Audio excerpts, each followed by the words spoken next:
Hi hello ಎಲ್ರಿಗೂ ನಮಸ್ಕಾರ. Welcome back to KPSC ಸಂದೇಶ. ಸೊ ಇವತ್ತು ನಾವು 40 ದಿನಗಳ ರ್ಯಾಪಿಡ್ ರಿವಿಷನ್ ಸೀರೀಸ್ ಏನ್ ಮಾಡ್ತಾ ಇದ್ದೀವಿ ಅದರ ಎರಡನೆಯ ಕ್ಲಾಸ್ ಅನ್ನ ಮಾಡ್ತಾ ಇದ್ದೀವಿ. ಸೊ ಇವತ್ತು ಶಾಸಕಾಂಗ ಅಂತ ಏನ್ ಹೇಳ್ತೀವೋ ದಟ್ ಈಸ್ ಮೂರು ಭಾಗಗಳು: ಕಾರ್ಯಾಂಗ, ಶಾಸಕಾಂಗ ಹಾಗೂ ನ್ಯಾಯಾಂಗ. ಇದರಲ್ಲಿ ಶಾಸಕಾಂಗ ರಿಲೇಟೆಡ್ ಆದಂತಹ ಪ್ರಚಲಿತ ಘಟನೆಗಳನ್ನ ನೋಡಬೇಕು ಅಂತ ಇದು KAS 2024ರ ಒಂದು ವಿಶೇಷವಾದಂತಹ ಸೀರೀಸು. ನಿನ್ನೆ ನಾವು ಫಸ್ಟ್ ಕ್ಲಾಸ್ ಅನ್ನ ಈ ಸೀರೀಸ್ ಅಲ್ಲಿ ಫಸ್ಟ್ ರ್ಯಾಪಿಡ್ ರಿವಿಷನ್ ಸೀರೀಸ್ ಅಲ್ಲಿ ಫಸ್ಟ್ ಕ್ಲಾಸ್ ಅನ್ನ ಅಪ್ಲೋಡ್ ಮಾಡಿದ್ವಿ. ಅದಕ್ಕೆ ಕಮೆಂಟ್ಸ್ ಮಾಡಿದಂತಹ ಎಲ್ಲರಿಗೂ ವಿಜಯ್ ಕುಮಾರ್, ಶ್ವೇತಾ, ರಾಜಶೇಖರ್, ಸರಸ್ವತಿ, ಅನಂತ್ ಸ್ವಾಮಿ, ಮಲ್ಲು ಬಾಲಭಟ್ಟಿ, ರಾಯ್ ಕದಂ, ಪ್ರವೀಣ್, BT, ಶಿವಕುಮಾರ್ ನಾಯಕ್, ರಮ್ಯಾ, ಅನಿಲ್, ಶ್ರೀದೇವಿ, ಮಂಜು ನಾಯಕ್, ರಘು ರೆಡ್ಡಿ, ವಿಭಾ, ಲಿಖಿತಾ, ಲೋಹಿತ್, ನಿಂಗರಾಜು ಎಲ್ಲರಿಗೂ ಧನ್ಯವಾದಗಳು. ಈ ವಿಡಿಯೋ ಸರಣಿಯನ್ನ ಹೀಗೆ ಮುಂದುವರಿಸಲು ನಿಮ್ಮ ಪ್ರೋತ್ಸಾಹ ಬಹು ಮುಖ್ಯ ಅಂತ ಹೇಳ್ತಾ, ಈ ವಿಡಿಯೋನ ಎಂಡ್ ಅಲ್ಲಿ ಒಂದು ಕ್ವಿಜ್ ಇರುತ್ತೆ. ಆ ಕ್ವಿಜ್ನ ರೈಟ್ ಆನ್ಸರ್ಸ್ ಅನ್ನ ನೀವು ಕಮೆಂಟ್ಸ್ ಅಲ್ಲಿ ತಿಳಿಸಿ. ಸೊ ಏನು ಅಂದ್ರೆ ಸಿಂಪಲ್ ಆದಂತಹ ಒಂದು ಪ್ರಶ್ನೆಗಳನ್ನ, ರಸಪ್ರಶ್ನೆಗಳನ್ನ ಕೇಳಬೇಕು ಅಂತ ಎಕ್ಸಾಮ್ ಪಾಯಿಂಟ್ ಆಫ್ ವ್ಯೂ ಇಂದ ಇಂಪಾರ್ಟೆಂಟ್ ಆದ ಪ್ರಶ್ನೆಗಳನ್ನ ಇನ್ಕ್ಲೂಡ್ ಮಾಡಿದೀವಿ. ಸೊ ತಡ ಮಾಡದೆ ಸ್ಟಾರ್ಟ್ ಮಾಡೋಣ ಇವತ್ತಿನ ಕ್ಲಾಸು. ಮೊದಲನೆಯದಾಗಿ ಎಲ್ಲರಿಗೂ ಗೊತ್ತಿರುವಂತಹ ವಿಷಯ, ಆದ್ರೆ ಮುಖ್ಯವಾದ ಪಾರ್ಟ್ಸ್ ಏನು ಅಂದ್ರೆ ಭಾರತದ ನೂತನ ಸಂಸತ್ತಿನ ಕಟ್ಟಡ ಉದ್ಘಾಟನೆ ಆಗಿದೆ. ಸೊ ಒಂದು ಹೊಸ ಸಂಸತ್ತಿನ ಭವನ ಉದ್ಘಾಟನೆ ಆಗಿದೆ. ಇದರಲ್ಲಿ ಬೇರೆ ಬೇರೆ ಪಾರ್ಟ್ಸ್ ಇದೆ. ಆ ಎಲ್ಲ ಭಾಗಗಳನ್ನ ತಿಳ್ಕೋಬೇಕು. ಏನು ಅಂದ್ರೆ ಸೆಂಟ್ರಲ್ ವಿಸ್ಟಾ ಪ್ರಾಜೆಕ್ಟ್ ನ ಭಾಗವಾಗಿ ಭಾರತದ ಕೇಂದ್ರ ಆಡಳಿತದ ಪ್ರದೇಶವನ್ನು ನವೀಕರಿಸಲು ಪುನರಾಭಿವೃದ್ಧಿಯ ಯೋಜನೆಯ ಅಡಿಯಲ್ಲಿ ಇದು ಆಗಿರೋದು. ಸೊ ಸೆಂಟ್ರಲ್ ವಿಸ್ಟಾ ಅನ್ನೋದು ಒಂದು ದೊಡ್ಡ ಪ್ರಾಜೆಕ್ಟ್. ಕೇಂದ್ರ ಸರ್ಕಾರದ ಎಲ್ಲ ಬಿಲ್ಡಿಂಗ್ ಗಳನ್ನ ಚೇಂಜ್ ಮಾಡಬೇಕು, ಅಂದ್ರೆ ಅದನ್ನ ನವೀಕರಿಸಬೇಕು ಅನ್ನೋದು ಮುಖ್ಯ ಉದ್ದೇಶ. ಇದರ ವಾಸ್ತುಶಿಲ್ಪಿ ಯಾರು ಅಂದ್ರೆ ಬಿಮಲ್ ಪಟೇಲ್ ಅನ್ನೋದನ್ನ ನಾವು ನೆನಪಿನಲ್ಲಿಟ್ಕೋಬೇಕು. ಅಡಿಯಲ್ಲಿ ಅಹಮದಾಬಾದ್ ಮೂಲದ HCP ವಿನ್ಯಾಸ, ಸೊ ಆ ಕಂಪನಿಯವರು ಅದನ್ನ ಡಿಸೈನ್ ಮಾಡಿರೋದು ಮತ್ತು ಯೋಜನೆ ನಿರ್ವಹಣೆಯಿಂದ ವಿನ್ಯಾಸಗೊಳಿಸಲಾಗಿದೆ ಮತ್ತು ಟಾಟಾ ಪ್ರಾಜೆಕ್ಟ್ ಲಿಮಿಟೆಡ್ ನಿರ್ಮಿಸಿದೆ. ಅದನ್ನ ಕಟ್ಟಡವನ್ನ ಕಟ್ಟಿರೋದು ಇವರು. ಇದು 65,000 ಚದರ ಕಿಲೋಮೀಟರ್. ಅದು okay. Platinum rated green building ಅಂತ ಇದನ್ನ ನೀವು ನೋಡ್ಕೋಬಹುದು. ಓಕೆ. ದೆನ್ ತ್ರಿಕೋಣಾಕಾರದಲ್ಲಿ ಯಾಕಿದೆ ಅಂತ ಕೇಳಿದರೆ, ಇದು ತ್ರಿಕೋಣಾಕಾರದಲ್ಲಿ ಜಸ್ಟ್ ಸ್ಪೇಸ್ ಆಪ್ಟಿಮೈಸೇಷನ್ ಗೋಸ್ಕರ ಇರುವಂತದ್ದು. ಇದರಲ್ಲಿ ಇನ್ನೇನನ್ನ ತಿಳ್ಕೋಬೇಕು ಅಂತ ಅಂದರೆ, ಬೇರೆ ಬೇರೆ ಭಾಗಗಳನ್ನ ಬೇರೆ ಬೇರೆ ರೀತಿಯಾಗಿ ಮಾಡಿದ್ದಾರೆ, ಬೇರೆ ಬೇರೆ ಸಂಕೇತಗಳನ್ನ ಇಟ್ಕೊಂಡು ಮಾಡಿರೋದನ್ನ ನಾವು ನೋಡ್ಬೇಕಾಗತ್ತೆ. ಏನಪ್ಪಾ ಅಂದ್ರೆ ಲೋಕಸಭೆ ಏನಿದೆ, ಲೋಕಸಭೆಯ ಸಭಾಂಗಣ ಹಾಲ್ ಅಂತ ಏನ್ ಹೇಳ್ತೀವಿ, ಅದು ರಾಷ್ಟ್ರೀಯ ಪಕ್ಷಿ ನವಿಲು ಥೀಮ್ ಅನ್ನು ಆಧರಿಸಿದೆ. ಹೇಗಪ್ಪ ಅಂತ ಕೇಳಿದ್ರೆ ಇಲ್ಲಿ ನೋಡಬಹುದು, ಇದು ಲೋಕಸಭೆಯ ನವಿಲಿನ ಥೀಮ್ ಇರುವಂತಹ ಒಂದು ಆಕೃತಿ. ರಾಜ್ಯಸಭೆ ಸಭಾಂಗಣವು ರಾಷ್ಟ್ರೀಯ ಪುಷ್ಪವಾದ ಕಮಲದ ವಿಷಯವನ್ನು ಆಧರಿಸಿದೆ. ಸೊ ಇಲ್ಲಿ ನೋಡಬಹುದು, ಕಮಲದ ಒಂದು ಏನ್ ಕಲರ್ ಇದೆ, ಅದರ ಬಣ್ಣ ಏನಿದೆ ಅದನ್ನ ಆಧರಿಸಿರುವಂತದ್ದು. ದೆನ್ ಸಂಸತ್ತಿನ ಆವರಣದಲ್ಲಿ ರಾಷ್ಟ್ರೀಯ ಮರ ಯಾವುದು ಅಂದ್ರೆ ಆಲವನ್ನು ನೆಡಲಾಗಿದೆ. ಸೊ ಬ್ಯಾನಿಯನ್ ಟ್ರೀ ಅನ್ನ ನೆಟ್ಟಿದ್ದಾರೆ. ಸಂಸತ್ ಭವನದ ಛಾವಣಿಯ ಮೇಲೆ ಅಶೋಕ ಸ್ತಂಭವಿದೆ. ಓಕೆ. ದೆನ್ ಸಂಸತ್ತಿನ ಭವನದ ಗೇಟ್ ಮೇಲೆ ಅಶೋಕ ಚಕ್ರವನ್ನು ಮಾಡಲಾಗಿದೆ ಮತ್ತು ಸತ್ಯಮೇವ ಜಯತೆ ಎಂದು ಬರೆಯಲಾಗಿದೆ. ಸತ್ಯಮೇವ ಜಯತೆ ಅಂತ ಯಾವ ಉಪನಿಷತ್ದಿಂದ ತಗೊಂಡಿರೋದು ಅನ್ನೋ ಪ್ರಶ್ನೆ ಬರುವ ಸಾಧ್ಯತೆನೂ ಇದೆ. ಯಾವ ಉಪನಿಷತ್ತು ಅಂತ ಕೇಳಿದರೆ ಮುಂಡಕ ಉಪನಿಷತ್ದಿಂದ ಬಂದಿರುವಂತದ್ದು ಸತ್ಯಮೇವ ಜಯತೆ. ಸೊ ಇದಿಷ್ಟನ್ನ ನಾವು ನೋಡ್ಬೇಕು. ಸೊ ಲೋಕಸಭೆ ಯಾವುದು ಅಂದ್ರೆ ಪಕ್ಷಿ ನವಿಲು. ರಾಜ್ಯಸಭೆ ಯಾವ ಆಕಾರದಲ್ಲಿದೆ ಅಂತ ಕೇಳಿದರೆ ಕಮಲದ ಆಕಾರದಲ್ಲಿ ರಾಜ್ಯಸಭೆ ಇರುವಂತದ್ದು. ಅದಷ್ಟೇನಾ ಅಲ್ಲ, ಲೋಕಸಭೆಯ ಟೋಟಲ್ ಸೀಟಿಂಗ್ ಎಷ್ಟು ಅಂದ್ರೆ 888 ಸ್ಥಾನಗಳು. ಆದರೆ ಲೋಕಸಭೆಯ ಕರೆಂಟ್ ಸ್ಟ್ರೆಂತ್ ಎಷ್ಟು? 543. ನೆನಪಿನಲ್ಲಿಟ್ಕೊಳ್ಳಿ. +2 ಆಂಗ್ಲೋ ಇಂಡಿಯನ್ಸ್ ಏನು ನಾಮಿನೇಟ್ ಮಾಡ್ತಾ ಇದ್ದೋ ಪ್ರೆಸಿಡೆಂಟು, ಅದನ್ನ ಬಿಟ್ಟಿದ್ದಾರೆ. ಇದು ಒಂದು ಕರೆಂಟ್ ಅಫೇರ್ಸ್ ಅಲ್ಲೇ ಬರುವಂತದ್ದು. ಪ್ರೆಸಿಡೆಂಟ್ ಆಂಗ್ಲೋ ಇಂಡಿಯನ್ಸ್ ಅನ್ನ ನಾಮಿನೇಟ್ ಮಾಡ್ತಾ ಇದ್ರು. That is basically reservation for Anglo Indians. That has been left out. ಇವಾಗ 545 ಬದಲು 543 ಮಾತ್ರ ಇರುವಂತದ್ದು. ಹಾಗಾದ್ರೆ 888 ಯಾಕೆ ಬೇಕು ಅಂತ ಕೇಳಿದರೆ, ಯಾಕೆ ಅಂದರೆ ಜಂಟಿ ಅಧಿವೇಶನ ಅಂತ ಏನ್ ಹೇಳ್ತೀವಿ ಅದಕ್ಕೆ. ಓಕೆ. ಸೊ ಜಂಟಿ ಅಧಿವೇಶನ ಆದಾಗ ನಮಗೆ ಜಾಯಿಂಟ್ ಸಿಟ್ಟಿಂಗ್ ಅಂತ ಏನ್ ಹೇಳ್ತೀವೋ ಆ ಅಧಿವೇಶನದಲ್ಲಿ ನಮಗೆ ಈ ದೊಡ್ಡ ಹಾಲ್ ಬೇಕಾಗತ್ತೆ. ಅದನ್ನ ಜಂಟಿ ಅಧಿವೇಶನ ಯಾರು ಚೇರ್ಮನ್ ಆಗಿ ಯಾರು ನಡೆಸ್ತಾರೆ ಅಂತ ಕೇಳಿದರೆ ಲೋಕಸಭಾ ಸ್ಪೀಕರ್ ಅವರು ಜಂಟಿ ಅಧಿವೇಶನವನ್ನ ನಡೆಸುವಂತದ್ದು ನೆನಪಿನಲ್ಲಿ ಇಟ್ಕೊಳ್ಳಿ. ಆದರೆ ರಾಜ್ಯಸಭಾದ ಏನು ಸಭಾಂಗಣ 384 ಇದೆ, which is nearing to the ಅವರ ನಂಬರು. ಅದಲ್ಲದೆ ಅತ್ಯಾಧುನಿಕ ಸಂವಿಧಾನಿಕ ಸಭಾಂಗಣ ಭಾರತೀಯ ನಾಗರಿಕರನ್ನು ಪ್ರಜಾಪ್ರಭುತ್ವದ ಹೃದಯ ಭಾಗದಲ್ಲಿ ಸಂಕೇತಿಸುತ್ತದೆ ಮತ್ತು ದೈಹಿಕವಾಗಿ ಇರಿಸುತ್ತದೆ. Okay, it is basically putting Indian citizens state of the art constitutional symbolising.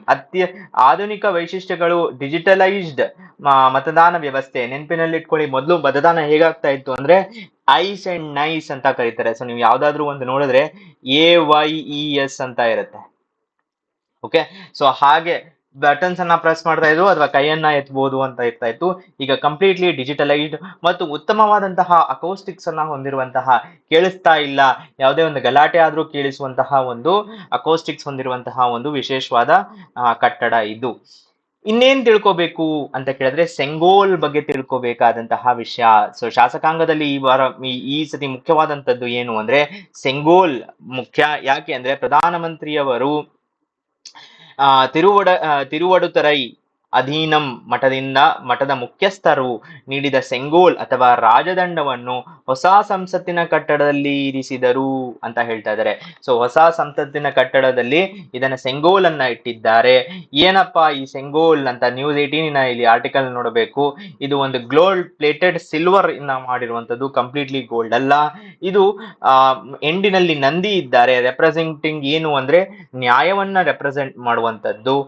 ಇದನ್ನ ತುಂಬಾ ಇಂಟ್ರಿಕೇಟ್ ಆಗಿ ಕಾರು ಮಾಡಿದ್ದಾರೆ.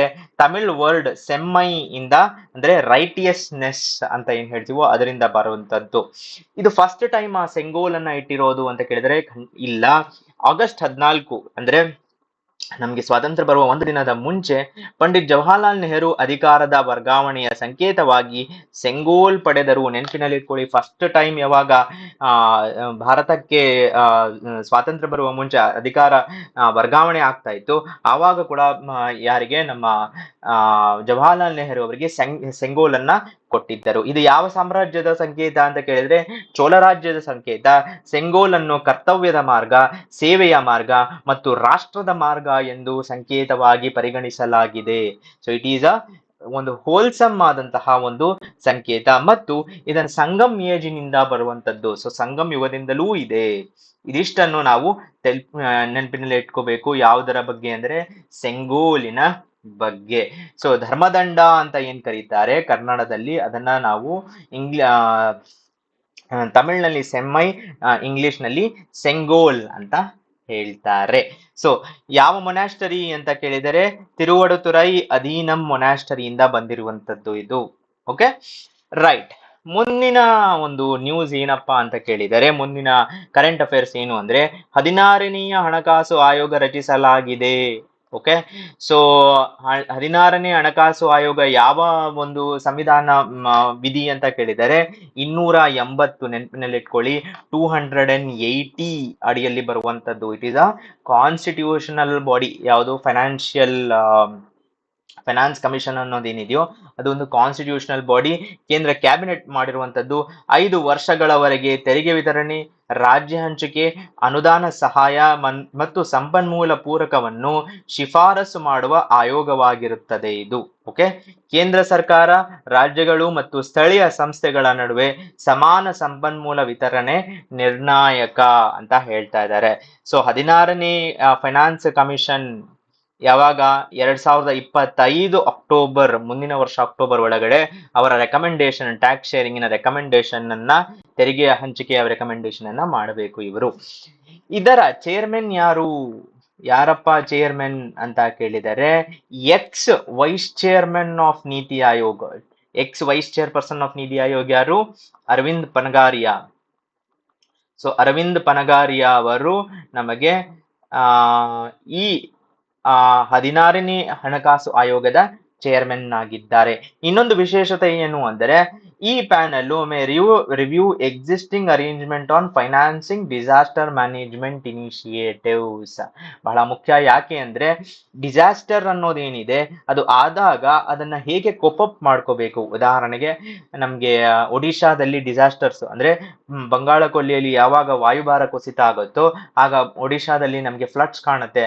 ನಾರ್ತ್ ಈಸ್ಟ್ ಮಾನ್ಸೂನ್ ಅಂತ ಏನ್ ಹೇಳ್ತೀವೋ ಆ ಮಾನ್ಸೂನ್ ಅನ್ನ ಬಂದಾಗ ಒಡಿಶಾದಲ್ಲಿ ಫ್ಲಡ್ಸ್ ಆಗಿ ಅದಕ್ಕೆ ರಿಲೇಟೆಡ್ ಆದಂತಹ ಏನು ಪ್ಯಾಕೇಜ್ ಅನ್ನ ಕೊಡಬೇಕು. ಅಲ್ಲಿ ಒಂದು ತರ ಫಾರ್ ಎಕ್ಸಾಂಪಲ್ ಅಲ್ಲಿ ಹೇಗೆ ಕೊಡಬೇಕು ಅನ್ನೋದು ಒಂದು ಕ್ವೆಶನ್ ಮಾರ್ಕ್ ಆದ್ರೆ, ಇನ್ನು ಉಳಿದಂತೆ ಇಲ್ಲಿ ಫಾರ್ ಎಕ್ಸಾಂಪಲ್ ಕೇರಳದಲ್ಲಿ ಲಾಸ್ಟ್ ಇಯರ್ ಒಂದು ಕೆಲವು ವರ್ಷಗಳ ಹಿಂದೆ ಫ್ಲಡ್ಸ್ ಆಗಿತ್ತು. ಅದರ ಬಗ್ಗೆ ಒಂದು ಈ ನಡುವೆ ಸಿನಿಮಾನೂ ಬಂದಿದೆ. ಸೊ ಅಲ್ಲಿ ಡಿಸಾಸ್ಟರ್ ಆದಾಗ ಹೇಗೆ ಶೇರಿಂಗ್ ಇರಬೇಕು. ಮತ್ತೆ ಕರ್ನಾಟಕದಲ್ಲಿ ಲಾಸ್ಟ್ ಇಯರ್ ಡ್ರಾಟ್ಸ್ ಡಿಕ್ಲೇರ್ ಆಗಿದೆ. ಸುಮಾರು 110 ತಾಲೂಕುಗಳಲ್ಲಿ ಡ್ರಾಟ್ಸ್ ಡಿಕ್ಲೇರ್ ಆಗಿದೆ. ಆ ಡ್ರಾಟ್ಗೆ ಹೇಗೆ ಶೇರಿಂಗ್ ಅನ್ನ ಮಾಡಬೇಕು, ಏನು ರಾಜ್ಯ ಮತ್ತು ಕೇಂದ್ರ ಸರ್ಕಾರಗಳು ಹೇಗೆ ಶೇರಿಂಗ್ ಅನ್ನ ಮಾಡಬೇಕು, ಇದೆಲ್ಲವನ್ನೂ ಪ್ಯಾನೆಲ್ ರಿವ್ಯೂ ಮಾಡಬೇಕು ಅಂತ ಹೇಳ್ತಾ ಇದ್ದಾರೆ. ಸೊ ಮುಖ್ಯವಾಗಿ ಏನು ಅಂದ್ರೆ ಇಲ್ಲಿ ರಾಜಕಾರಣ ಬರಬಾರದು, ಜನರಿಗೆ ಸುವ್ಯವಸ್ಥಿತವಾಗಿ ಎಲ್ಲವೂ ತಲುಪುವಂತಹ ಒಂದು ವ್ಯವಸ್ಥೆ ಆಗಬೇಕು ಅನ್ನೋದು ಮುಖ್ಯ ಉದ್ದೇಶ. ಅಲ್ಲಿ let's say for example Naveen Patnaik ಇದ್ದಾರೆ ಅಂತ, ಇಲ್ಲಿ ಕೇರಳದಲ್ಲಿ ಪಿನರಾಯಿ ವಿಜಯನ್ ಅವರಿದ್ದಾರೆ. ಹಾಗಾಗಿ ಅಲ್ಲಿ ಏರುಪೇರು ಆಗಬಾರದು. ಏರುಪೇರು ಆಗಲಿಲ್ಲ ಅಂದ್ರೂ ಅವ್ರಿಗೆ ಆಗಿದೆ ಅನ್ನಿಸಬಾರದು. ಹಾಗಾಗಬೇಕು ಅಂದ್ರೆ ಏನು ಅಂದ್ರೆ ಒಂದು ಕಾನ್ಸ್ಟಿಟ್ಯೂಷನಲ್ ಬಾಡಿ, ಯಾವುದೇ ಒಂದು ಪ್ರೆಷರ್ ಇಲ್ಲದೆ ಇರುವಂತಹ ಕಾನ್ಸ್ಟಿಟ್ಯೂಷನಲ್ ಬಾಡಿ ಇದನ್ನು ರೆಕಮೆಂಡ್ ಮಾಡಬೇಕು ಅನ್ನೋದು ಮುಖ್ಯ ಉದ್ದೇಶ. ಓಕೆ, ಸೊ ಅದನ್ನ ಬಿಟ್ಟು 15ನೇ ಹಣಕಾಸು ಆಯೋಗದ ಶಿಫಾರಸುಗಳು ಏನು ಅನ್ನುವ ಪ್ರಶ್ನೆಯು ಬರುವ ಸಾಧ್ಯತೆ ಇದೆ. ಯಾವಾಗ?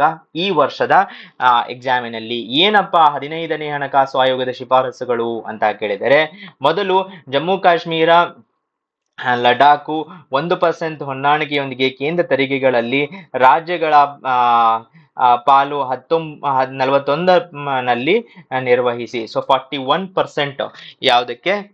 ಸೆಂಟ್ರಲ್ ಟ್ಯಾಕ್ಸಸ್ ಸ್ಟೇಟ್ಸ್ಗೆ ಬರುವಂತಹ ಒಂದು ಶೇರು 41% ಇದೆ. 1% ಅಡ್ಜಸ್ಟ್ಮೆಂಟ್ ಟು ಜಮ್ಮು ಕಾಶ್ಮೀರ ಮತ್ತು ಲದಾಖ್. ನೆಕ್ಸ್ಟ್, ವಿತ್ತೀಯ ಕೊರತೆ ಬಹಳ ಮುಖ್ಯ. ವಿತ್ತೀಯ ಕೊರತೆ ಬಗ್ಗೆ ಯಾವುದು ಇಂಪಾರ್ಟೆಂಟ್ ಆದಂತಹ ಆಕ್ಟ್ ಅಂದ್ರೆ FRBM ಆಕ್ಟ್ ಅಂತ ಹೇಳ್ತೀವಿ, ಹೌದಾ? ಸೊ FRBM ಆಕ್ಟ್ ಅಲ್ಲಿ ವಿತ್ತೀಯ ಕೊರತೆ ಇಷ್ಟೊತ್ತಿಗೆ ಇಷ್ಟ ಆಗ್ಬೇಕು, ಇಷ್ಟೊತ್ತಿಗೆ ಇಷ್ಟ ಆಗ್ಬೇಕು ಅಂತ ಎಲ್ಲ ಇತ್ತು. 2023ಕ್ಕೆ ಇಷ್ಟ ಆಗ್ಬೇಕು, 2020ಕ್ಕೆ ಇಷ್ಟ ಆಗ್ಬೇಕು ಅಂತ. ಆದ್ರೆ ಏನಾಯ್ತು ಅಂದ್ರೆ 2020 ಯಾವಾಗ COVID-19 ಪ್ಯಾಂಡಮಿಕ್ ಬಂತು, ಎಲ್ಲ ಭಾರತದಾದ್ಯಂತಲ್ಲ ಎಲ್ಲ ರಾಷ್ಟ್ರಗಳ ಒಂದು ಫಿಸ್ಕಲ್ ಪಾಲಿಸಿಗಳು ಚೇಂಜ್ ಆಗ್ಬಿಟ್ಟಿದೆ. ಸೊ ಹಾಗಾಗಿ 15ನೇ ಹಣಕಾಸು ಸಚಿವ ಆಯೋಗ ಏನ್ ಹೇಳ್ತಾ ಇದೆ, ವಿತ್ತೀಯ ಕೊರತೆ 2025-26ಕ್ಕೆ 4%ಗೆ ಮಿತಿಗೊಳಿಸಿ ಅಂತ ಹೇಳ್ತಾ ಇದ್ದಾರೆ. ಸೊ ಮುಂಚೆ ಏನಾಗಿತ್ತು ಅಂದ್ರೆ 2023ಕ್ಕೆ ಡೆಡ್ ಲೈನ್ ಕೊಟ್ಟಿದ್ರು. ಬಟ್ ಇವಾಗ ಅದು ಯಾವಾಗ ಆಗಲ್ವೋ, ಫಿಸ್ಕಲ್ ಸ್ಟಿಮ್ಯುಲಸ್ ಅನ್ನ ಕೊಡ್ಬೇಕಾಯ್ತು. ಬಹಳಷ್ಟು PM ಸ್ವಾನಿಧಿ ಯೋಜನೆ ಅಂತ ಯಾರು ಸ್ಟ್ರೀಟ್ ವೆಂಡರ್ಸ್ಗೆ ವಾಪಸ್ COVID-19 ಇಂದ ವಾಪಸ್ ಬರೋದಕ್ಕೆ ಹೆಲ್ಪ್ ಮಾಡೋದಕ್ಕಾಯ್ತು. ಇವೆಲ್ಲವೂ ಸ್ಟಿಮ್ಯುಲಸ್ ಗಳನ್ನ ಕೊಟ್ಟಿದ್ದಕ್ಕೆ ವಿತ್ತೀಯ ಕೊರತೆ ಹೆಚ್ಚಾಗಿದೆ, ಅದನ್ನ ವಾಪಸ್ ತಗೊಂಬನ್ನಿ ಅಂತ ಹೇಳ್ತಾ ಇರೋದು.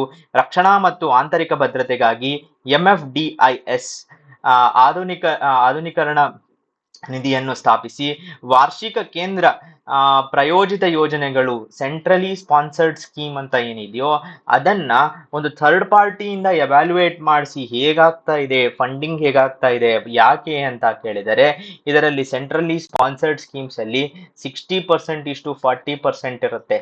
60% ಸೆಂಟ್ರಲ್ ಗೌರ್ಮೆಂಟ್ ಕೊಡ್ತಾರೆ, 40% ಸ್ಟೇಟ್ ಗೌರ್ಮೆಂಟ್ ಕೊಡುತ್ತೆ. ಸೊ ಇದು ಹೇಗಾಗ್ತಾ ಇದೆ ಅದನ್ನೊಂದು ಟ್ರಾನ್ಸ್ಪರೆಂಟ್ ಆದಂತಹ ಹಂಚಿಕೆಯನ್ನ, ಪಾರದರ್ಶಕ ನಿಧಿಯ ನಮೂನೆಗಳು ಮತ್ತು ಸ್ಥಿರ ಹಣಕಾಸು ಹಂಚಿಕೆಗಳಿಗೆ ಮಿತಿಯನ್ನು ಶಿಫಾರಸು ಮಾಡಿ ಅಂತ ಇದೆಲ್ಲವನ್ನು 15ನೇ ಹಣಕಾಸು ಆಯೋಗ ಹೇಳಿರುವಂಥದ್ದು. 15ನೇ ಹಣಕಾಸು ಆಯೋಗದ ಚೇರ್ಮನ್ ಯಾರು ಅಂತ ಕೇಳಿದ್ರೆ ನಂದಕಿಶೋರ್ ಸಿಂಗ್ ಅಂತ, NK ಸಿಂಗ್ ಅಂತ ಬಹಳನೇ ಫೇಮಸ್ ಆದಂತಹ ರಾಷ್ಟ್ರಮಟ್ಟದಲ್ಲಿ ಒಬ್ಬ ಎಕನಾಮಿಸ್ಟ್, ಅರ್ಥಶಾಸ್ತ್ರಜ್ಞ. ಅವರು FRBM ಅಲ್ಲೂ ಇದ್ರು, NK ಸಿಂಗ್ ಕಮಿಟಿ ಅಂತ ಬಹಳಷ್ಟು ಬಾರಿ ಕೇಳಿರ್ತೀರಿ. ಇದಿಷ್ಟು 16 ಮತ್ತು 15ನೇ ಹಣಕಾಸಿನ ಆಯೋಗದ ಬಗ್ಗೆ. ನೆಕ್ಸ್ಟ್ ಹೊಸ ಸಂಸತ್ತಿನ ಬಗ್ಗೆ ತಿಳಿದುಕೊಂಡಾದ ಮೇಲೆ ಹಳೆಯ ಸಂಸತ್ತಿನ ಬಗ್ಗೆಯೂ ಕೆಲವು ಪ್ರಶ್ನೆಗಳು ಬರುವ ಸಾಧ್ಯತೆ ಇರುತ್ತೆ. ಅದು ಕಾನ್ಸ್ಟಿಟ್ಯೂಷನ್ ಮಾಡರ್ನ್ ಹಿಸ್ಟರಿ ಮಧ್ಯದಲ್ಲಿ ಬರುವಂತದ್ದು. ಹೇಗೆ ಅಂದ್ರೆ 1911ರಲ್ಲಿ ಜಾರ್ಜ್ 5 ಅವರ ಪಟ್ಟಾಭಿಷೇಕವು ಭಾರತ ಸರ್ಕಾರದ ಸ್ಥಾನವನ್ನು ದೆಹಲಿಗೆ ವರ್ಗಾಯಿಸಲು ಕಾರಣವಾಯಿತು. ಅಷ್ಟಕ್ಕೆ ಮುಂಚೆ ಎಲ್ಲಿತ್ತು ಅಂತ ಕೇಳಿದರೆ ಕಲ್ಕತ್ತಾದಲ್ಲಿ ಇತ್ತು. ಅದರಿಂದ 1911ನಲ್ಲಿ ಅದು ಡೆಲ್ಲಿಯ ದರ್ಬಾರ್ನ ಎಂಡಿನಲ್ಲಿ ಬಂದಂತದ್ದು. ಇದರ ಬಗ್ಗೆ ಒಂದು ಹೇಳಬೇಕು, ಆ ಟೈಮಿನಲ್ಲಿ ಸಿವಿಯರ್ ಫೆಮೈನ್ಸ್ ಇತ್ತು ಇಂಡಿಯಾದಲ್ಲಿ. ಹಾಗಿದ್ದರೂ ಆ ದರ್ಬಾರನ್ನ ಬಹಳನೇ ಗ್ರ್ಯಾಂಡ್ ಆಗಿ ಮಾಡಿದ್ದು ನಮ್ಮ ನ್ಯಾಷನಲಿಸ್ಟ್ಗೆ, ರಾಷ್ಟ್ರವಾದಿಗಳಿಗೆ ಬಹಳ ಧಕ್ಕೆಯನ್ನು ತಂದಿತ್ತು. ಆದರೂ ಅದನ್ನ ಮಾಡಿ ದೆಹಲಿಗೆ ಶಿಫ್ಟ್ ಮಾಡಿದರು. ಸೊ 1919ರ ಉಭಯ ಸಂಸದಗಳ ಶಾಸಕಾಂಗ ಅಗತ್ಯವಿತ್ತು. ಸೊ ಗವರ್ಮೆಂಟ್ ಆಫ್ ಇಂಡಿಯಾ 1919ಗೆ ಒಂದು ಬೈಕ್ಯಾಮರಲ್ ಲೆಜಿಸ್ಲೇಚರ್ ಬೇಕಾಗಿತ್ತು. ಯಾವುದು 1919 ನಾವು ಏನಂತ ಕರಿತೀವಿ, ಮಾಂಟೆಕ್-ಚಲ್ಮ್ಸ್ಫೋರ್ಡ್ ರಿಫಾರ್ಮ್ಸ್ ಅಂತ. ಸೊ ಆ ಮಾಂಟೆಕ್-ಚಲ್ಮ್ಸ್ಫೋರ್ಡ್ ರಿಫಾರ್ಮ್ಸಿನ ಅಡಿಯಲ್ಲಿ ಬಂದಂತದ್ದು. 2 ವರ್ಷಗಳ ನಂತರ ಅದರ ಕನ್ಸ್ಟ್ರಕ್ಷನ್ ಅನ್ನ ಸ್ಟಾರ್ಟ್ ಮಾಡಿ ಕಟ್ಟಡವು 1927ನಲ್ಲಿ ಕಂಪ್ಲೀಟ್ ಆಗಿತ್ತು. ಮತ್ತು ಈ ನೆನಪಿನಲ್ಲಿ ಇಟ್ಕೊಳ್ಳಿ, ಈ ಹಳೆಯ ಸಂಸತ್ತು ಏನಿದೆಯೋ ಅದು ಒಂದು ಪರ್ಟಿಕ್ಯುಲರ್ ಆದಂತಹ ದೇವಸ್ಥಾನ ಯಾವುದು ಅಂದ್ರೆ ಮೊರೆನಾ ಜಿಲ್ಲೆಯ ಚೌಸತ್ ಯೋಗಿನಿ ದೇವಸ್ಥಾನದಿಂದ ಪ್ರೇರಿತವಾದ ವೃತ್ತಾಕಾರದ ಆಕಾರದಲ್ಲಿ ಇದ್ದಂತದ್ದು. ಓಕೆ, ಸೊ ಚೌಸತ್ ಯೋಗಿನಿ ಟೆಂಪಲ್ ನಲ್ಲಿ ಇದ್ದಂತದ್ದು. ಇನ್ನೊಂದು ವಿಷಯ ಏನು ಅಂದ್ರೆ ಓಲ್ಡ್ ಪಾರ್ಲಿಮೆಂಟಿನಲ್ಲಿ ಸೆಕ್ಯೂರಿಟಿ ಇಶ್ಯೂಸ್ ಆಗಿದ್ದು ನಿಮ್ಗೆಲ್ಲ ಗೊತ್ತೇ ಇದೆ. 2001ರಲ್ಲಿ ಪಾರ್ಲಿಮೆಂಟ್ ಅಟ್ಯಾಕ್ ಆಗಿತ್ತು. ರೀಸೆಂಟ್ ಆಗಿ ಪಾರ್ಲಿಮೆಂಟಿನಲ್ಲಿ ಒಬ್ರು ಸೆಕ್ಯೂರಿಟಿ ಇಲ್ಲದೆ ಒಳಗಡೆ ಹೋಗಿದ್ದು.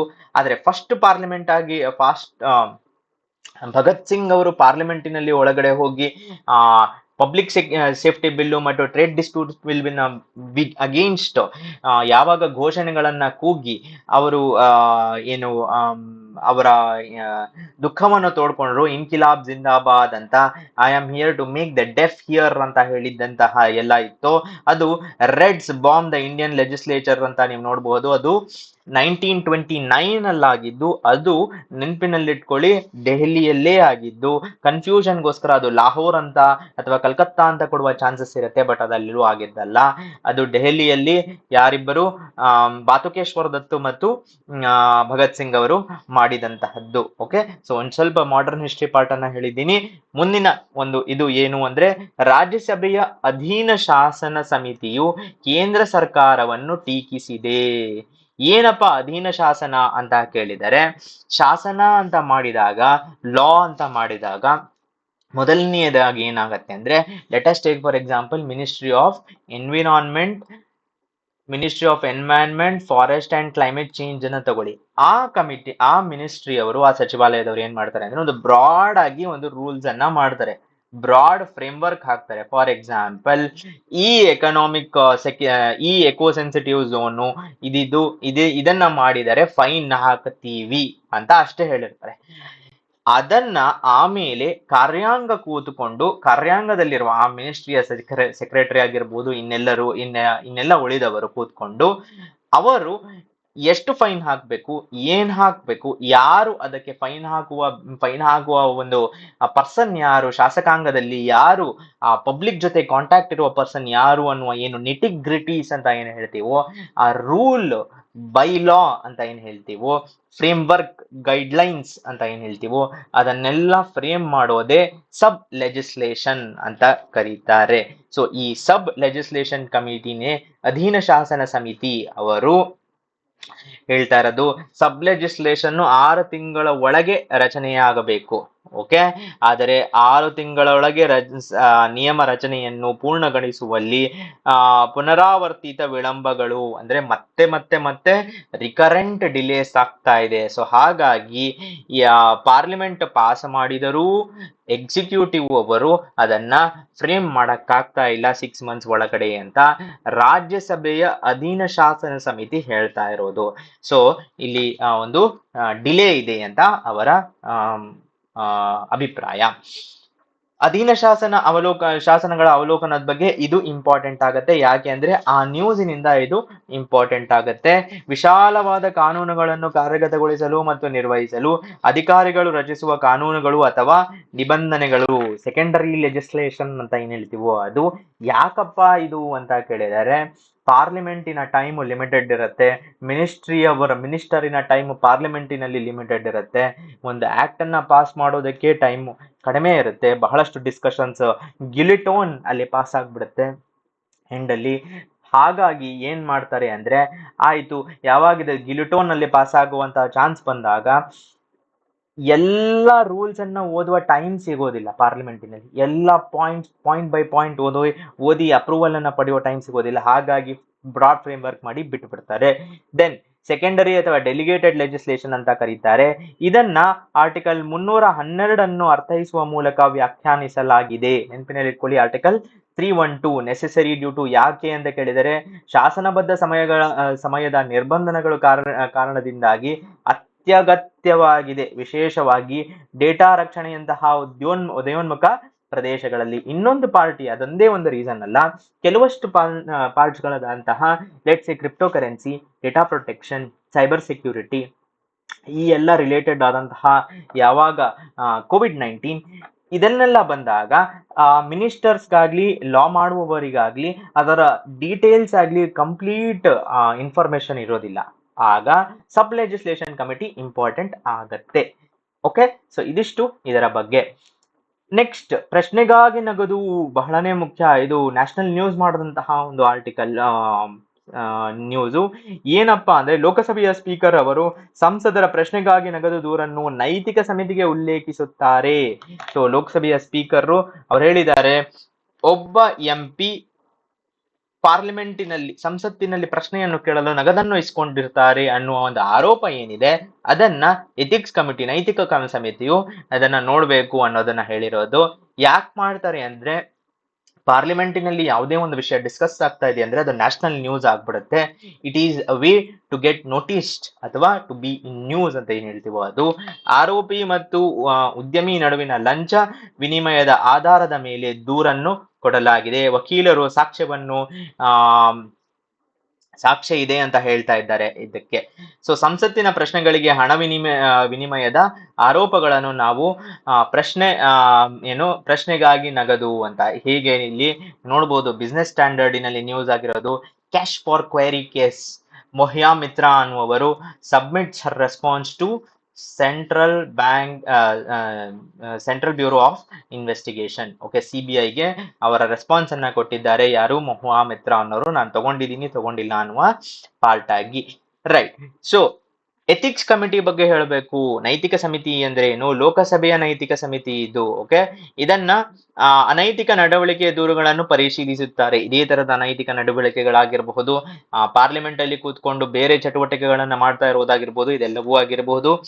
ಮತ್ತು ಇದನ್ನ ಯಾರು ಸ್ಟಾರ್ಟ್ ಮಾಡಿರೋದು ಅಂದ್ರೆ ಸ್ಪೀಕರ್ ಬಾಲಯೋಗಿ ಅವರು 2000ರಲ್ಲಿ ಇದನ್ನ ಸ್ಥಾಪಿಸಲಾಯಿತು. ಓಕೆ, 2018ರಲ್ಲಿ ಹೌಸ್ ನ ಶಾಶ್ವತ ಭಾಗವಾಯಿತು. ಯಾವುದು? ನೈತಿಕ ಸಮಿತಿ. ಏನ್ ಮಾಡ್ತಾರೆ ಅಂದ್ರೆ ದೂರ ಪರಿಶೀಲನೆ, ಶಿಫಾರಸುಗಳನ್ನು ಮಾಡುವುದು, ನೀತಿ ಸಂಹಿತೆಯನ್ನು ರೂಪಿಸುವುದು ಮತ್ತು ಕೋಡ್ಗೆ ತಿದ್ದುಪಡಿಗಳು ಅಥವಾ ಸೇರ್ಪಡೆಗಳನ್ನು ಮಾಡುವುದು. ಎಥಿಕ್ಸ್ ಕೋಡ್ ಅಂತ ಏನಿದೆ ಅದಕ್ಕೆ ಅಡಿಷನ್ಸ್ ಅನ್ನ ಮಾಡುವುದು. ರೈಟ್. ರಾಜ್ಯಸಭಾ ಅಧ್ಯಕ್ಷರು ಎಲ್ಲಾ ಮಹಿಳಾ ಸಮಿತಿಯನ್ನು ರಚಿಸಿದ್ದಾರೆ. ಸೊ ರಾಜ್ಯಸಭೆಯಲ್ಲಿ ಆಲ್ ವುಮೆನ್ ಕಮಿಟಿಯನ್ನ ಫಾರ್ಮ್ ಮಾಡಿದ್ದಾರೆ. ಯಾರು ಸಮಿತಿಯ ಅಧ್ಯಕ್ಷರು? ಯಾರು ರಾಜ್ಯಸಭಾದ ಅಧ್ಯಕ್ಷರು?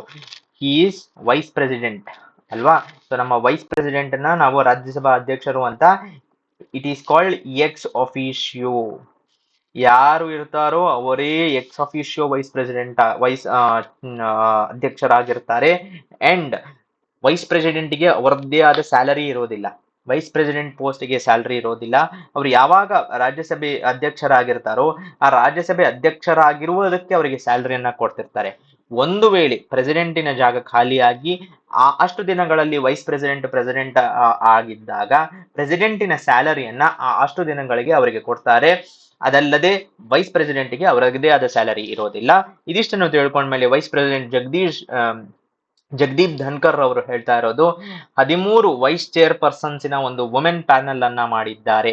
ಯಾವ ಸಂಹಿತೆಗಾಗಿ ಅಂತ ಕೇಳಿದರೆ ಮಹಿಳಾ ಮೀಸಲಾತಿ ಮಸೂದೆಗೆ ಸಂಬಂಧಿಸಿದಂತೆ ಸಮಿತಿಯನ್ನು ರಚಿಸಲಾಗಿದೆ. ಏನ್ ಮಾಡ್ತಾರೆ ಈ ಸಮಿತಿಯವರು ಅಂದ್ರೆ, ಒಂದು ಪಕ್ಷ ಅಧ್ಯಕ್ಷರು ಉಪಾಧ್ಯಕ್ಷರು ಯಾರೂ ಅನುಪಸ್ಥಿತಿಯಲ್ಲಿ, ಸೊ ಇಬ್ಬರ ಅನುಪಸ್ಥಿತಿಯಲ್ಲಿ ಈ ಏನು ಸಮಿತಿಯನ್ನ ರಚಿಸಿದ್ದಾರೆ ಅವರು ಅದರಲ್ಲಿರುವವರು ಇದರ ನಾಮನಿದರ್ಶನ ಅಂದ್ರೆ ಅಧ್ಯಕ್ಷತೆಯನ್ನ ವಹಿಸಬಹುದು. ಇದರಲ್ಲಿ ಯಾರ್ಯಾರಿದ್ರು ಅಂತ ಕೇಳಿದರೆ ಗಮನಾರ್ಹ ಪ್ಯಾನಲ್ ಅಲ್ಲಿ ಸದಸ್ಯರು ಪಿ.ಟಿ. ಉಷಾ, ಜಯಾ ಬಚ್ಚನ್, ಸರೋಜ್ ಪಾಂಡೆ, ಡೋಲಾ ಸೇನು ಇವರೆಲ್ಲರೂ ಈ ಸಮಿತಿಯಲ್ಲಿ ಇದ್ದಂತವರು. Okay, so all women panel ಯಾವ ಕಾಯ್ದೆಗೆ ಅಂತ ಬರುವ ಚಾನ್ಸಸ್ ಇರುತ್ತೆ, ಮಹಿಳಾ ಮೀಸಲಾತಿಗೆ ಇರುವಂತಹ ಕಾಯ್ದೆ.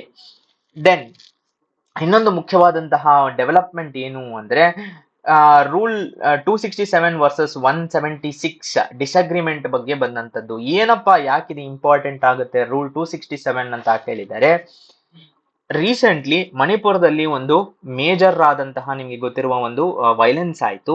ಸೊ ಈ ವೈಲೆನ್ಸ್ ಅನ್ನ ಹೇಗ್ ಡಿಸ್ಕಸ್ ಮಾಡಬೇಕು ಅನ್ನೋದೇ ಒಂದು ದೊಡ್ಡ ನ್ಯೂಸ್ ಆಗ್ಬಿಡ್ತು. ಆ ನ್ಯೂಸಿನ ರಿಲೇಟೆಡ್ ಆದಂತದ್ದೇ ರಾಜ್ಯಸಭಾ ರೂಲ್ 267 ಅಥವಾ ನಿಯಮ 176. ಇಲ್ಲಿ ನೋಡಬಹುದು ರೂಲ್ 267 ವರ್ಸಸ್ 176 ಎಕ್ಸ್ಪ್ಲೈನ್ಡ್. ಯಾಕೆ ಅಂತ ಕೇಳಿದರೆ, ಮಣಿಪುರ ಚರ್ಚೆಯ ಸ್ವರೂಪದ ಭಿನ್ನಾಭಿಪ್ರಾಯದಿಂದ ಮುಂಗಾರು ಅಧಿವೇಶನಕ್ಕೆ ಅಡ್ಡಿಯಾಗಿದೆ. ಮಾನ್ಸೂನ್ ಸೆಷನ್ ಅಲ್ಲಿ ಅಡ್ಡಿ. ಏನು ಸರ್ಕಾರ ಹೇಳ್ತಾ ಇರೋದು 176 ಅಲ್ಲಿ ಅಲ್ಪಾವಧಿಯ ಚರ್ಚೆಗೆ ಮಾಡೋಣ ಅಂತ. ಪ್ರತಿಪಕ್ಷಗಳು ಹೇಳಿದರು ಪ್ರಧಾನಮಂತ್ರಿಗಳು ಒಂದು ಸ್ವಯಂ ಪ್ರೇರಿತ ಸುವೋಮೋಟೋ ಆಗಿ ಡಿಸ್ಕಷನ್ ಅನ್ನ ಒಂದು ಹೇಳಿಕೆಯನ್ನ ಕೊಡಬೇಕು. ಏನಾಗ್ತಾ ಇದೆ ಮಣಿಪುರದಲ್ಲಿ ನಾವಲ್ಲಿ ಹೋಗಿ ನೋಡೋದಕ್ಕಾಗಲ್ಲ, ನೀವೇ ಒಂದು ಸ್ವಯಂ ಪ್ರೇರಿತವಾದ ಹೇಳಿಕೆಯನ್ನ ಕೊಡಬೇಕು. ಸೆಕೆಂಡ್ ಪಾರ್ಟ್ ಏನು ಅಂದ್ರೆ 267 ಅಡಿಯಲ್ಲಿ ಚರ್ಚೆ ಆಗಬೇಕು ಅಂತ ಒತ್ತಾಯಿಸಿದ್ದಾರೆ. ಏನಪ್ಪಾ ಈ 267 176 ಅಂದ್ರೆ 176 ನಲ್ಲಿ 2.5 ಗಂಟೆಗಳ ಕಾಲ ಡಿಸ್ಕಷನ್ ಅನ್ನ ಮಾಡಬಹುದು. ಯಾವುದೇ ಒಂದು ತುರ್ತು ಸಾರ್ವಜನಿಕ ಪ್ರಾಮುಖ್ಯತೆ ಇರುವಂತಹ ಒಂದು ವಿಷಯದ ಮೇಲೆ 2.5 hours ಮಾತ್ರ ಡಿಸ್ಕಷನ್ ಅನ್ನ ಮಾಡಬಹುದು. ಅದನ್ನು ಮೀರದ ಅಲ್ಪಾವಧಿಯ ಚರ್ಚೆಗೆ ಅವಕಾಶ ನೀಡಿ 2.5 ಗಂಟೆಗಳ ಮೀರದ ಚರ್ಚೆ 2.5 hours ಒಂದ್ಸತೆ ಡಿಸ್ಕಷನ್ ಅನ್ನ ಮಾಡಬಹುದು. 267 ಇದನ್ನ ಯಾರು ಗವರ್ನಮೆಂಟ್ ಇದನ್ನ ಮಾಡೋಣ 2.5 hours ಡಿಸ್ಕಷನ್ ಅಂತ ಹೇಳ್ತಾ ಇರೋದು. ಅಪೋಸಿಷನ್ ವಿಪಕ್ಷದವರು ಏನು ಹೇಳ್ತಾ ಇರೋದು ಅಂದ್ರೆ, ದಿನದ ಪಟ್ಟಿ ಮಾಡಿದ ವ್ಯವಹಾರಕ್ಕೆ ಸಂಬಂಧಿಸಿದ ಯಾವುದೇ ನಿಯಮದ ಅರ್ಜಿಯನ್ನು ಅಮಾನತುಗೊಳಿಸಲು ಮತ್ತು ಸಾರ್ವಜನಿಕ ಪ್ರಾಮುಖ್ಯತೆಯ ತುರ್ತು ಸಮಸ್ಯೆಗಳನ್ನು ಚರ್ಚಿಸುವುದು. ಎಂಟೈರ್ ಬಿಸ್ನೆಸ್ ಏನು ಆಫ್ ದ ಡೇ ಅಂತ ಏನಿದೆಯೋ ಅದನ್ನೆಲ್ಲ ಕ್ಯಾನ್ಸಲ್ ಮಾಡಿ ಇದು ಅತ್ಯಂತ ತುರ್ತು ಸಮಸ್ಯೆಯನ್ನು ಚರ್ಚಿಸುವುದು ಇಂಪಾರ್ಟೆಂಟ್ ಆಗಿದೆ ಅನ್ನೋದು 267 ಅಲ್ಲಿ ಬರುವಂತದ್ದು. ಓಕೆ, ಸೊ ಇದು ವಿಪಕ್ಷದವರು ಅಪೋಸಿಷನ್ ಕೇಳಿರುವಂತದ್ದು. ಇದು ದಿಸ್ ಈಸ್ ವಿಪಕ್ಷ, ಇದು ಸರ್ಕಾರ. ರೈಟ್, ಇದಾತೆ ಆಯೋಗದ ವರದಿ ಅಂತ ಹೇಳ್ತಾ ಇದ್ದಾರೆ. ಸೊ ಇದಾತೆ ಅನ್ನೋದು ನೀವು ಇಲ್ಲಿ ನೋಡಬಹುದು, ಬಿಕು ರಾಮ್ಜಿ ಇದಾತೆ ಅವರ ಆಯೋಗ. ಸೊ ಅವರಿಗೆ ಪದ್ಮಶ್ರೀಯನ್ನ ಕೊಟ್ಟಿದ್ದಾರೆ for outstanding work, social work, ಸಾಮಾಜಿಕ ಒಂದು ಕಾರ್ಯಗಳಿಗಾಗಿ ಅವರಿಗೆ ಪದ್ಮಶ್ರೀ. ಏನ್ ಮಾಡಿದ್ದಾರೆ ಅಂತ ಕೇಳಿದರೆ, ಭಾರತದಲ್ಲಿ ಅಲೆಮಾರಿ, ಅರೆ ಅಲೆಮಾರಿ ಮತ್ತು ಡಿನೋಟಿಫೈಡ್ ಬುಡಕಟ್ಟುಗಳಿಗೆ ಶಾಶ್ವತ ಆಯೋಗವನ್ನು ಸ್ಥಾಪಿಸಲು NHRC ಶಿಫಾರಸು ಮಾಡುತ್ತದೆ. ಇದನ್ನ ಇದಾತೆ ಸಮಿತಿಯು ಫಸ್ಟ್ NHRC ಹೇಳಿರೋದು, ಅದರಂತೆ ಮಾಡಬೇಕು ಅಂತ. 2014ರಲ್ಲಿ ರೂಪುಗೊಂಡ ಇದಾತೆ ಕಮಿಷನ್ನು DNTಗಳ ಸಮಗ್ರ ರಾಜ್ಯವ್ಯಾಪಿ ಕೆಟಲಾಗ್ ಅನ್ನು ರಚಿಸುವ ಗುರಿಯನ್ನು ಹೊಂದಿದೆ. ಎವ್ರಿ ಸ್ಟೇಟ್ ವೈಸ್ ಆದಂತಹ ಒಂದು ಕೆಟಲಾಗ್ ಮಾಡಬೇಕು ಅಂತ. ಇದು SC/STಗಳು ಅಥವಾ OBC ವರ್ಗಗಳ ಅಡಿಯಲ್ಲಿ ಪಟ್ಟಿ ಮಾಡದ ಬುಡಕಟ್ಟುಗಳನ್ನು ಗುರುತಿಸುವುದು ಮತ್ತು ಕಲ್ಯಾಣ ಕ್ರಮಗಳನ್ನು ಪ್ರಸ್ತಾಪಿಸುತ್ತದೆ. ಅವರಿಗೆ ಬೇಕಾಗುವಂತಹ ಒಂದು ವೆಲ್ಫೇರ್ ಮೆಷರ್ಸ್ ಏನಿರುತ್ತೆ ಅದನ್ನ ಕೊಡಬೇಕು ಅಂತ. ಮತ್ತಿನ್ನೇನ್ ಹೇಳುತ್ತೆ ಇದಾತೆ ಕಮಿಷನ್ನು ಅಂತ ಕೇಳಿದರೆ, ಡಿನೋಟಿಫೈಡ್ ಟ್ರೈಬ್ಸ್ ಮತ್ತು ಸೆಮಿ ನೊಮ್ಯಾಡಿಕ್ ದಟ್ ಈಸ್ ಅರೆ ಅಲೆಮಾರಿಗಳು ಮತ್ತು ಅಲೆಮಾರಿಗಳಿಗೆ ಶಾಶ್ವತ ಶಾಸನಬದ್ಧ ಆಯೋಗವನ್ನು ಸ್ಥಾಪಿಸುವುದು. ದಟ್ ಈಸ್ ಶಾಸನಬದ್ಧ ಆಯೋಗ ಅಂತ ಕೇಳಿದರೆ ಸ್ಟ್ಯಾಟ್ಯೂಟರಿ ಬಾಡೀಸ್ ಅಂತ ಏನ್ ಹೇಳ್ತೀವೋ, NHRC ಆಗಿರಬಹುದು, ಬೇರೆ ಸ್ಟ್ಯಾಟ್ಯೂಟರಿ ಬಾಡೀಸ್ ಯಾವ್ದಿಲ್ಲ ಇದೆಯೋ ಅದೇ ರೀತಿಯಾದಂತಹ ಒಂದು ಇವರಿಗೇ ಆದ ಒಂದು ಶಾಸನಬದ್ಧ ಆಯೋಗ. ನೆಕ್ಸ್ಟ್, ದೊಡ್ಡ ಜನಸಂಖ್ಯೆ ಇರುವ ಒಂದು ರಾಜ್ಯಗಳಿಗೆ ಪ್ರತ್ಯೇಕವಾದ ಒಂದು ಇಲಾಖೆ, ವೆಲ್ಫೇರ್ ಡಿಪಾರ್ಟ್ಮೆಂಟ್, ಕಲ್ಯಾಣ ಇಲಾಖೆಯನ್ನ ಸ್ಥಾಪಿಸಬೇಕು ಅಂತ.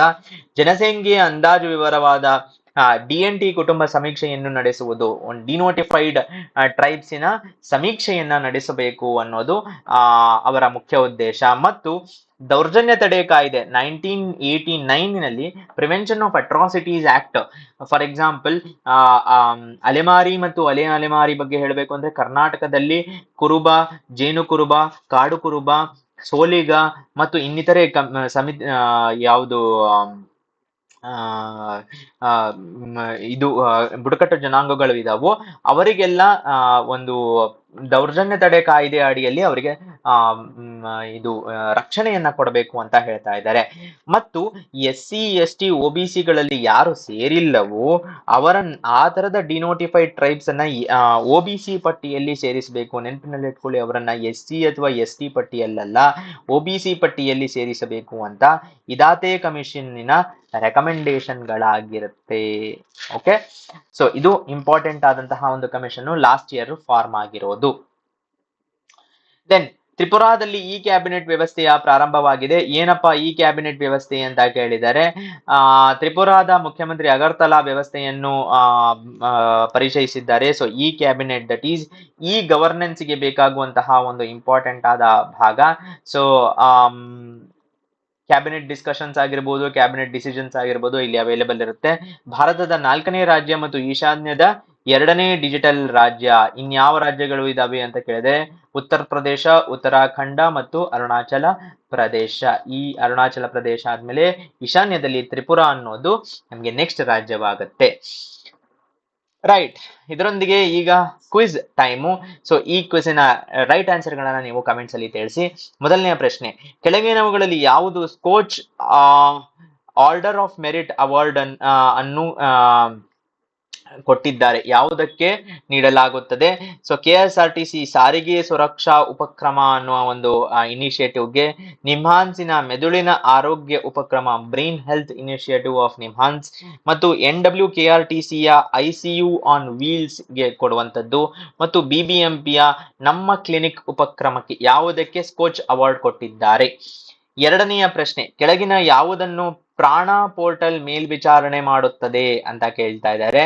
ಸೊ ವನ್ಯಜೀವಿ ಗಣತಿ, NCAP ಅನುಷ್ಠಾನದ ಒಂದು ಸ್ಟೇಟಸ್ ಏನಿದೆ ಅದರ ಒಂದು ಪಾರ್ಟು, ವಿವಿಧ ರಾಜ್ಯಗಳ ಜನನ ಪ್ರಮಾಣ ಮತ್ತು ಜಲಚರಗಳ ಜೀವನ ಸ್ಥಿತಿ, ಇದರಲ್ಲಿ ಯಾವುದು ಪ್ರಾಣ ಪೋರ್ಟಲ್ಗೆ ರಿಲೇಟೆಡ್ ಆದಂತದ್ದು ಅಂತ ನೀವು ಕಮೆಂಟ್ಸ್ ಅಲ್ಲಿ ತಿಳಿಸಿ. ಓಕೆ, ದೆನ್ ತುಂಗಭದ್ರಾ ನದಿಯು ಈ ಕೆಳಗಿನ ಯಾವ ಸ್ಥಳದಲ್ಲಿ ಕೃಷ್ಣಾ ನದಿಯನ್ನು ಸೇರುತ್ತದೆ? ಸೊ ನಮ್ಗೆ ಗೊತ್ತು ತುಂಗಭದ್ರಾ ಕೃಷ್ಣಾ ಸೇರುತ್ತೆ ಅಂತ. ಎಲ್ಲಿ ಸೇರುತ್ತೆ? ಆಂಧ್ರ ಪ್ರದೇಶದ ಸಂಗಮಲೇಶ್ವರ, ಆಂಧ್ರ ಪ್ರದೇಶದ ಪಾಪಿಕೊಂಡ, ಕರ್ನಾಟಕದ ಹೂವಿನ ಹಡಗಲಿ ಮತ್ತು ಕರ್ನಾಟಕದ ಮಲಮಲ್ಲೇಶ್ವರ. ಇಲ್ಲಿ ಈ ಇಷ್ಟು ಜಾಗಗಳಲ್ಲಿ ಎಲ್ಲಿ ಸೇರುತ್ತೆ ಅನ್ನೋದು ನೀವು ಕಮೆಂಟ್ಸ್ ಅಲ್ಲಿ ಇದಕ್ಕೆ ಆನ್ಸರ್ ಅನ್ನ ತಿಳಿಸಿ. ರೈಟ್, ಇದರೊಂದಿಗೆ 40 ದಿನಗಳ ನಮ್ಮ ರ್ಯಾಪಿಡ್ ರಿವಿಷನ್ ಸೀರೀಸ್ ಏನಿದೆ ಅದರ ಎರಡನೇ ಒಂದು ಕ್ಲಾಸ್ ಅನ್ನ ಮಾಡ್ತಾ ಇದೀವಿ. ಇದಕ್ಕೆ ಸಪರೇಟ್ ಆದ ಪ್ಲೇ ಲಿಸ್ಟ್ ಅನ್ನ ಕ್ರಿಯೇಟ್ ಮಾಡ್ತೀವಿ. ಮುಂದಿನ ಕ್ಲಾಸ್ ಅಲ್ಲಿ ಮತ್ತೆ ಸಿಗೋಣ. ನಿಮ್ಮ ಸಪೋರ್ಟ್ ಹೀಗೆ ಇರಲಿ. ಧನ್ಯವಾದ.